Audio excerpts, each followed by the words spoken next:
We hope we pray for better days.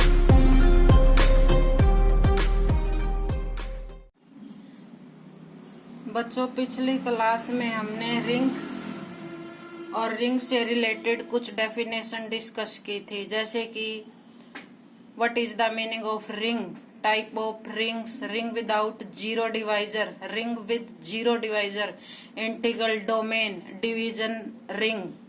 इससे जो आपका नेक्स्ट टॉपिक आज हम डिस्कस करेंगे वो आपके पास है field. What is the meaning of field? By definition a ring R, यानी जो आपके पास सेट आर है वो रिंग है, इज कॉल्ड फील्ड। यानी रिंग को आप फील्ड कब कहोगे? इफ इट, यदि रिंग की कंडीशन के साथ जो आपकी ये अनदर प्रॉपर्टी है इसको भी जो आपका सेट है सेटिस्फाई करे तो उस सेट को हम क्या कहेंगे? फील्ड।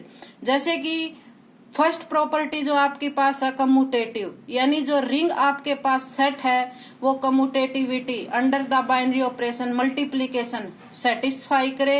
हैज यूनिटी, यानी सेट में आपके पास वन एलिमेंट भी होना चाहिए। In such that every non zero element has multiplicative inverse in R, यानी जो सेट में नॉन जीरो एलिमेंट है ईच एलिमेंट का मल्टीप्लीकेटिव इनवर्स एग्जिस्ट करना चाहिए। यानी विद रिंग, कम्यूटेटिविटी, यूनिटी और every non zero element has multiplicative inverse. अगर ये प्रॉपर्टी आपका जो सेट है रिंग सेटिस्फाई करता है तो उसको हम क्या कहेंगे? फील्ड।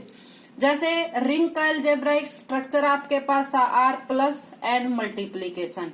जो रिंग सेट है उसमें आपके पास 8 प्रॉपर्टी होती थी। 8 प्रॉपर्टी में 5 तो विद रिस्पेक्ट टू आपके पास एडिशन की होती थी, 2 आपके पास मल्टीप्लीकेशन की और 1 property under addition and multiplication आपके पास डिस्ट्रीब्यूटिव लॉ है। और उससे अलग जैसे फर्स्ट इसमें क्या गिवन है, रिंग प्रॉपर्टी से अलग आपकी प्रॉपर्टी कम्यूटेटिव। कम्यूटेटिव में क्या होता था, हम 2 एलिमेंट लेंगे सेट में, जैसे अपने पास एलिमेंट है ए और बी। ए और बी में अगर हम ए डॉट बी करें यानी ए और बी की मल्टीप्लाई करें या बी डॉट ए करें तो दोनों हमारे पास इक्वल होना चाहिए।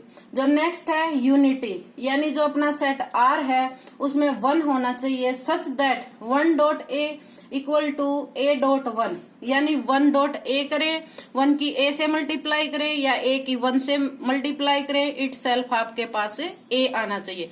जो थर्ड है every non zero element has multiplicative inverse, यानी जो नॉन जीरो एलिमेंट है आर सेट में उन सभी का आपके पास मल्टीप्लीकेटिव इनवर्स एग्जिस्ट करना चाहिए। जैसे मेरे पास 2 एलिमेंट हैं, ए किस में बिलोंग करता है? आर में, तो there exist element b, b भी किस में बिलोंग करेगा? आर में, सच दैट अगर मैं ए डॉट बी करूं तो मेरा क्या आना चाहिए? 1, क्योंकि मल्टीप्लीकेटिव इनवर्स में जो आइडेंटिटी एलिमेंट होता है वो 1 होता है। अगर ए और बी की मल्टीप्लीकेशन इक्वल टू 1 आती है its means B is the multiplicative inverse of A. यानी आपके पास ring with ring, commutative property, unity और every non zero element has multiplicative inverse, ये प्रॉपर्टी अगर सेटिस्फाई है तो उस सेट को आप क्या कहोगे? फील्ड। वो सेट हमारे पास क्या होगा? फील्ड। यानी टोटल 8 तो आपके पास रिंग की प्रॉपर्टी है और थर्ड आपके पास ये है। कोई भी नॉन एम्प्टी सेट अगर इन 11 प्रॉपर्टी को सेटिस्फाई करता है तो जो भी आपका गिवन सेट है उसको हम कहेंगे फील्ड। नेक्स्ट जैसे हम एग्जांपल लेते हैं इंटीजर। इंटीजर में आपके पास ऑपरेशन है एडिशन मल्टीप्लीकेशन, क्योंकि रिंग में दोनों ऑपरेशन आते हैं। आई मीन इंटीजर, ये आपके पास रिंग है लेकिन ये आपके पास फील्ड नहीं है क्योंकि इसमें एवरी नॉन जीरो एलिमेंट का मल्टीप्लीकेटिव इनवर्स एग्जिस्ट नहीं करता। जैसे हमने एलिमेंट लिया 2 को किससे मल्टीप्लाई करें कि हमारा 1 आ जाए? 2 को जब हम 1/2 से मल्टीप्लाई करेंगे तभी हमारा इक्वल टू 1 आ सकता है। यानी मल्टीप्लीकेटिव इनवर्स में जो आइडेंटिटी होती है वो आपके पास 1 होती है, लेकिन 1/2 तो इंटीजर में बिलोंग नहीं करता, इसलिए जो इंटीजर का सेट है वो आपके पास फील्ड नहीं है। नेक्स्ट जो आपके पास है रियल नंबर, हम रियल नंबर का सेट लेते हैं। रियल नंबर का जो सेट होता है आपके पास वो दो ऑपरेशन के अंडर एडिशन और मल्टीप्लीकेशन। हमें पता है कि ये क्या है, रिंग है।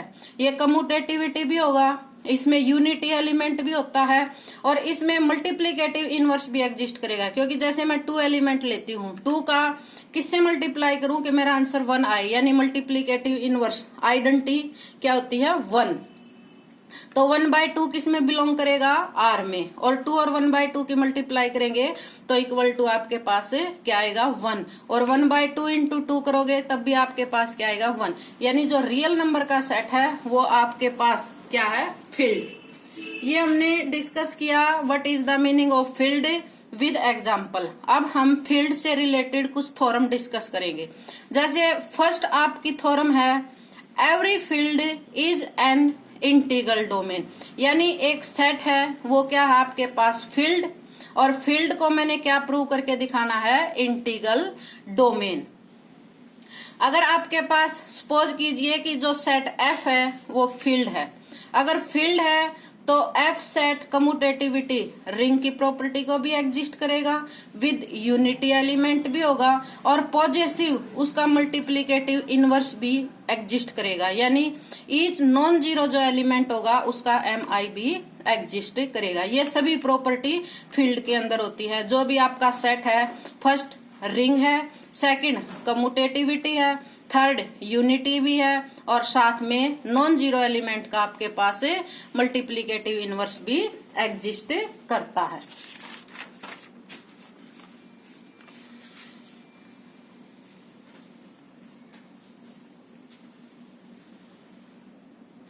In order to show that F is an integral domain, हमें क्या प्रूव करना है कि जो आपका F है यानी फील्ड है उसको आप लोगों ने इंटीग्रल डोमेन प्रूव करना है।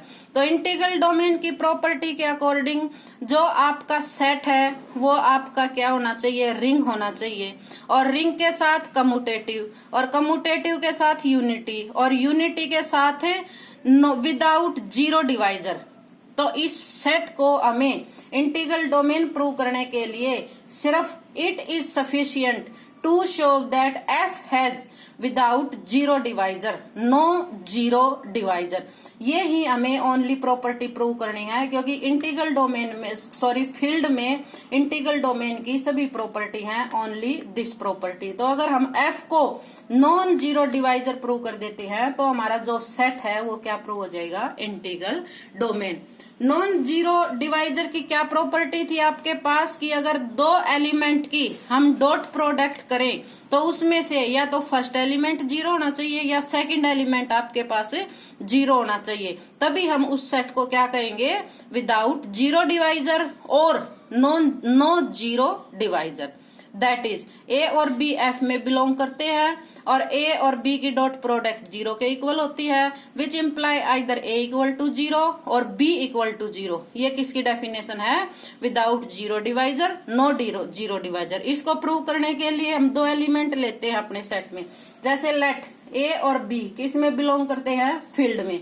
ए पर कंडीशन है ए जो है नॉट इक्वल टू जीरो है, और ए और बी की प्रोडक्ट क्या है, इक्वल टू जीरो है। अगर ए नॉट इक्वल टू जीरो है तो ए इनवर्स एग्जिस्ट करेगा, क्योंकि एफ आपके पास क्या था, फील्ड, और फील्ड है तो नॉन जीरो एलिमेंट का इनवर्स एग्जिस्ट करता है। सिंस ए बी किसके इक्वल है, जीरो के, हम प्री मल्टीप्लाई करेंगे ए इनवर्स से बोथ साइड, तो यहाँ पर आपके पास आ जाएगा ए, और ए इनवर्स को ब्रैकेट में क्लोज करेंगे और इनटू में बी, और जीरो की किसी से मल्टीप्लाई करें वापस क्या आता है, जीरो आता है। ए इनवर्स और ए की जब आप मल्टीप्लाई करोगे तो आइडेंटिटी, यानी 1 dot b equal to zero, which imply b equal to zero. यानी फर्स्ट एलिमेंट प्रोडक्ट किसके इक्वल है आपके पास, जीरो के इक्वल। ए क्या था, नॉन जीरो, तो बी को हमने क्या प्रूव कर दिया, equal to zero. Therefore thus a dot b equal to zero which imply b equal to 0 if a not equal to 0। Second में a b किस में बिलोंग करता है, f में। अब हम लेते हैं जो b एलिमेंट है वो नॉट इक्वल टू 0 है और जो डॉट प्रोडक्ट है वो इक्वल टू 0 है। अगर b नॉट इक्वल टू 0 है तो b का इनवर्स आपके पास एग्जिस्ट करेगा, क्योंकि a और b एलिमेंट किस में है, फील्ड में, और फील्ड में ईच नॉन जीरो एलिमेंट का मल्टीप्लीकेटिव इनवर्स एग्जिस्ट होता है। ए बी किसके इक्वल था, 0 के, और बी इनवर्स एग्जिस्ट करता है, तो आप बोथ साइड बी इनवर्स से यानी पोस्ट मल्टीप्लाई करोगे तो यहाँ पर हम लिख सकते हैं ए बी और बी इनवर्स को आप किस में कर सकते हो, ब्रैकेट में क्लोज। 0 को किसी से मल्टीप्लाई करें वापस 0 आता है। बी और बी इनवर्स यानी नंबर और उसका मल्टीप्लीकेटिव इनवर्स मल्टीप्लाई करेंगे तो 1 के इक्वल होगा। मल्टीप्लीकेशन में जो आइडेंटिटी एलिमेंट होता है 1 आता है, a इक्वल टू 0। तो हम क्या लेके चले थे, जो b एलिमेंट था वो आपके पास क्या था, नॉट इक्वल टू 0, और हमने क्या प्रूव कर दिया, a equal to 0। We have a b यानी डॉट प्रोडक्ट इक्वल टू आपके पास 0 है, आइदर a इक्वल टू 0 और b इक्वल टू 0। तो हमने क्या प्रूव किया, f has no zero divisor. 2 case discuss किए, एक बार आपने a को नॉट इक्वल टू 0 लिया, एक बार आपने b को नॉट इक्वल टू 0 लिया। अगर a को नॉट इक्वल टू 0 लेते हैं तो b इक्वल टू 0 आता, अगर b को नॉट इक्वल टू 0 लेते हो तो a इक्वल टू 0 आता। डेफिनेशन में भी आपके यही था कि अगर 2 नंबर की मल्टीप्लीकेशन किसके इक्वल होगी, आपके पास 0 के इक्वल, तो या तो फर्स्ट एलिमेंट 0 होना चाहिए या आपके पास सेकंड एलिमेंट।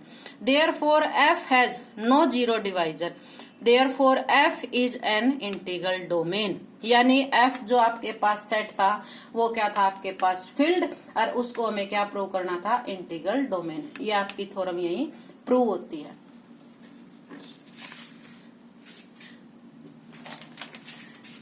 इससे नेक्स्ट हम एक थ्योरम और डिस्कस करते हैं। जैसे कि आपके पास गिवन है every finite integral domain is a field, यानी फाइनाइट इंटीग्रल डोमेन को आपने फील्ड प्रूव करके दिखाना है। आपके पास सेट है डी, ऑपरेशन है एडिशन मल्टीप्लीकेशन, क्या है, finite integral domain.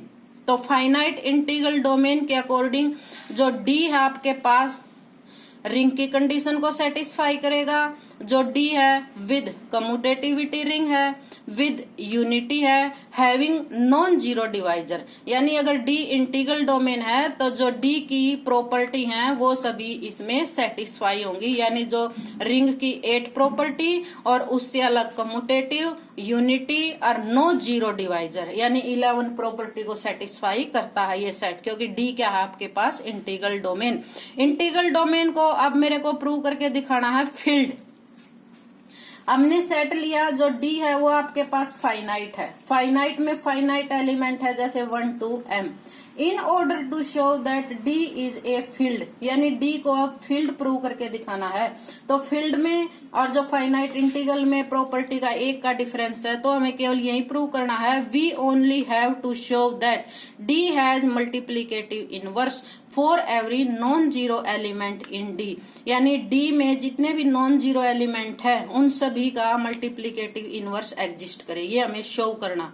For this purpose let a not equal to 0, हमने सपोज किया कि एक एलिमेंट है नॉट इक्वल टू 0 है for every arbitrary element of D, यानी डी में एक एलिमेंट हमने कंसीडर किया ए, और ए क्या था, not equal to 0। Consider the set, हमने नेक्स्ट सेट D1, यानी जो नॉन जीरो एलिमेंट था डी की सभी से मल्टीप्लाई कर दी, A1 A2 AM, ये अपना सेट है D1।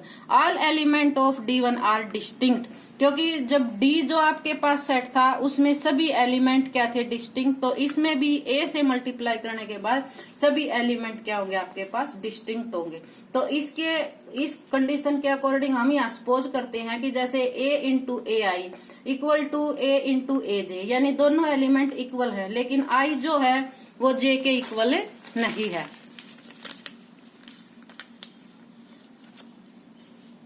जैसे हमने यहाँ पर सेट कंसीडर किया in order to show that, D को मेरे को फील्ड प्रूव करके दिखाना है। फील्ड प्रूव करने के लिए मेरे को ईच एलिमेंट का मल्टीप्लीकेटिव इनवर्स एग्जिस्ट होता है, ये कंडीशन सेटिस्फाई करती है।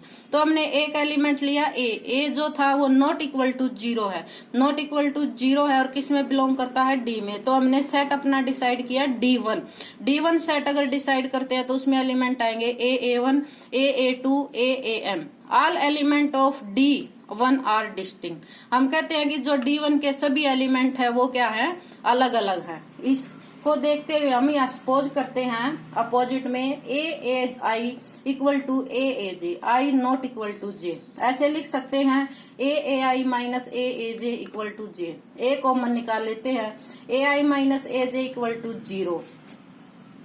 दो एलिमेंट की किस में थे एलिमेंट, सभी के अपने सेट D में। जो A एलिमेंट है वो किस में था, D में। और जो D क्या है वो इंटीग्रल डोमेन है और A हमने लिया था नॉट इक्वल टू 0। तो इंटीग्रल डोमेन के अकॉर्डिंग अगर आपके पास दो एलिमेंट की डॉट प्रोडक्ट 0 के इक्वल है तो फर्स्ट एलिमेंट 0 होगा या आपके पास सेकंड एलिमेंट 0 होगा। लेकिन हमने सपोज किया था कि जो A है वो नॉट इक्वल टू 0 है, तो AI माइनस AJ क्या होगा, 0 के इक्वल होगा, विच इम्प्लाई AI इक्वल टू क्या होगा, AJ। लेकिन ऊपर आपने सपोज किया था कि I not equal to J है, लेकिन यहाँ पर आ गया AI equal to AJ। We get a contradiction, यानी हमें अपोजिट कंडीशन आई हमारे पास, that D has distinct element, यानी D में जितने भी एलिमेंट है, सॉरी D1 में वो सभी के सभी क्या है, डिस्टिंक्ट है। और therefore A into AI not equal to A into AJ। ये हमारा यहाँ पर प्रूव हो गया, यानी जो D1 सेट है उसमें सभी के सभी एलिमेंट क्या है आपके पास डिफरेंट डिफरेंट है, अलग अलग है, कोई भी दो इक्वल नहीं है।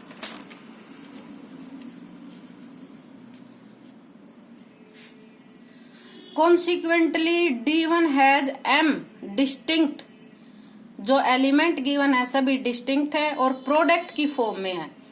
Thus, the element of D1 are element of D placed in some order, यानी जो D1 में सभी एलिमेंट हैं वो किसके हैं, D के हैं और सभी का ऑर्डर अपने पास क्या है, सिर्फ चेंज है। मल्टीप्लाई करने के बाद भी सभी एलिमेंट आपके पास किसके हैं, D सेट के हैं, क्योंकि D आपके पास क्या था, इंटीग्रल डोमेन। और इंटीग्रल डोमेन में आपके पास क्या होता है, कम्यूटेटिविटी प्रॉपर्टी यस होती है। यानी कोई भी दो एलिमेंट अगर आप लेते हो, दो एलिमेंट हम लेंगे उनकी मल्टीप्लाई करेंगे A dot B equal to B dot A, तो वो इक्वल होते हैं।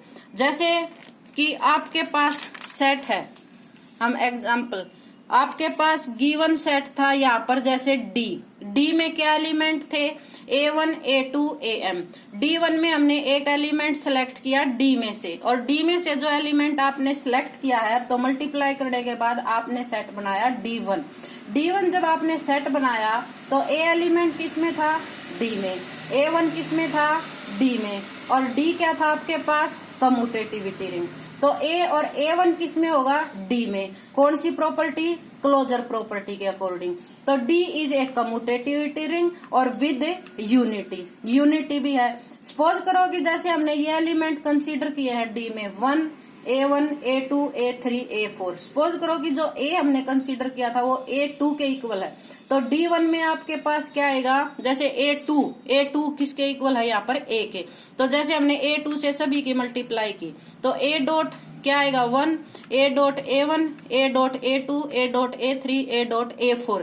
यानी A और A2 इस D में से ही हमने एक एलिमेंट सिलेक्ट किया है और उस एलिमेंट की सभी से मल्टीप्लाई किया है। तो D1 में बाय क्लोजर प्रॉपर्टी जो एलिमेंट आपके आएंगे वो सभी किसके होंगे, D सेट के होंगे, लेकिन उनका ऑर्डर चेंज हो सकता है, क्योंकि जब मल्टीप्लाई करेंगे तो हो सकता है फर्स्ट एलिमेंट सेकंड की जगह, सेकंड एलिमेंट फोर्थ की जगह, ऐसे रिप्लेस होंगे। तो आपके पास जो D1 सेट था उसमें भी एज इट इज मल्टीप्लाई करने के बाद जो भी एलिमेंट आए हैं A से मल्टीप्लाई करने के बाद वो सभी के सभी किसके हैं, D के हैं, सिर्फ उसका ऑर्डर चेंज है। Further D has unit element, क्योंकि D आपके पास क्या था, यूनिटी एग्जिस्ट करेगा, इंटीग्रल डोमेन है, तो 1 भी किस में बिलोंग करेगा, D में, और 1 किस में बिलोंग करेगा, D1 में। D1 में भी बिलोंग करेगा। This implies that every there exist an element b in D, यानी एक एलिमेंट ऐसा भी होगा कि अगर मैं a डॉट बी की मल्टीप्लाई करती हूं तो किसके इक्वल आएगा, 1 के इक्वल आएगा। बट d इज कम्यूटेटिविटी, क्योंकि d क्या था आपके पास, इंटीग्रल डोमेन है, और इंटीग्रल डोमेन है तो a डॉट बी करो या b डॉट a करो, तो therefore a b equal to 1 और b इंटू a, ये भी क्या आएगा, a के इक्वल। अगर दो एलिमेंट की मल्टीप्लीकेटिव इनवर्स किसके इक्वल आ गई, 1 के इक्वल, तो इसका मीनिंग क्या है कि जो एलिमेंट आपके पास a था उसका इनवर्स एग्जिस्ट करेगा, यानी b यहाँ किसको रिप्रेजेंट कर रहा है, a इनवर्स को, therefore a inverse exist in D, यानी A का इनवर्स एग्जिस्ट करता है, which imply hence D is a field. इसमें क्या था, थ्योरम में आपके पास सबसे पहले फाइनाइट इंटीग्रल डोमेन थी, उसको आपने क्या प्रूव करके दिखाना था, फील्ड प्रूव करके दिखाना था। फाइनाइट इंटीग्रल डोमेन के अकॉर्डिंग आपने उसमें एलिमेंट लिए a1 a2 am, m element लिए। तो इंटीग्रल और फील्ड की प्रॉपर्टी में एक प्रॉपर्टी डिफरेंट है, यानी अगर हम इंटीग्रल डोमेन में ईच नॉन जीरो एलिमेंट का मल्टीप्लीकेटिव इनवर्स अगर सेटिस्फाई कर देते हैं तो इसमें क्या हो जाएगा, जो आपका सेट था इंटीग्रल डोमेन वो आपका फील्ड प्रूव हो जाएगा। तो उसके बाद हमने इसमें क्या किया, एक एलिमेंट लिया आप लोगों ने, एक एलिमेंट A डिसाइड किया, आपने डिफरेंट सेट बनाया, D1 A से सभी की मल्टीप्लाई की। उसके बाद हमने कहा कि जो सभी m एलिमेंट है वो डिस्टिंक्ट है, इसको हमने यहाँ प्रूव कर दिया। प्रूव करने के बाद आपके पास ये आ गया था ai not equal to aj, यानी सभी एलिमेंट डिफरेंट डिफरेंट है। तो D1 में जितने भी m डिस्टिंक्ट जो m एलिमेंट है वो सभी डिस्टिंक्ट है और प्रोडक्ट फॉर्म में है। तो जो सभी D1 के एलिमेंट है वो किसके होंगे, D के होंगे, क्योंकि D आपके पास क्या था, इंटीग्रल डोमेन, और इंटीग्रल डोमेन है तो उसमें क्लोजर प्रॉपर्टी सेटिस्फाई होगी। सिर्फ इसमें क्या था, जो एलिमेंट का है ऑर्डर चेंज है। D हैज यूनिटी, यानी D जो इंटीग्रल डोमेन था उसमें यूनिटी भी एग्जिस्ट करती है। तो 1 किस में बिलोंग करेगा, D में बिलोंग करेगा। अगर 1 D में बिलोंग करता है तो 1 किस में बिलोंग करेगा, D1 में भी बिलोंग करेगा। अगर 1 बिलोंग करता है तो यहाँ पर ऐसे एलिमेंट एग्जिस्ट करेंगे कि अगर A की मैं B से मल्टीप्लाई करूंगी तो वहां पर क्या आएगा, इक्वल टू A। लेकिन D आपके पास क्या था, D आपके पास जो है कम्यूटेटिविटी रिंग है, तो A B करेंगे इक्वल टू 1 और B A करेंगे तो भी इक्वल टू 1, यानी B यहाँ किसको रिप्रेजेंट कर रहा है, एलिमेंट A का inverse. Therefore A inverse exist in D, यानी हमने नॉन जीरो एलिमेंट का इनवर्स एग्जिस्ट करता है, ये कंडीशन सेटिस्फाई कराई, प्रूव करी यहाँ पर, hence D is a field. तो अपना जो D सेट था इंटीग्रल डोमेन था वो क्या हो गया, यहाँ पर फील्ड प्रूव हो गया। ये हमारी थ्योरम कंप्लीट होती है। इससे हम नेक्स्ट टॉपिक में नेक्स्ट क्लास में नेक्स्ट टॉपिक डिस्कस करेंगे।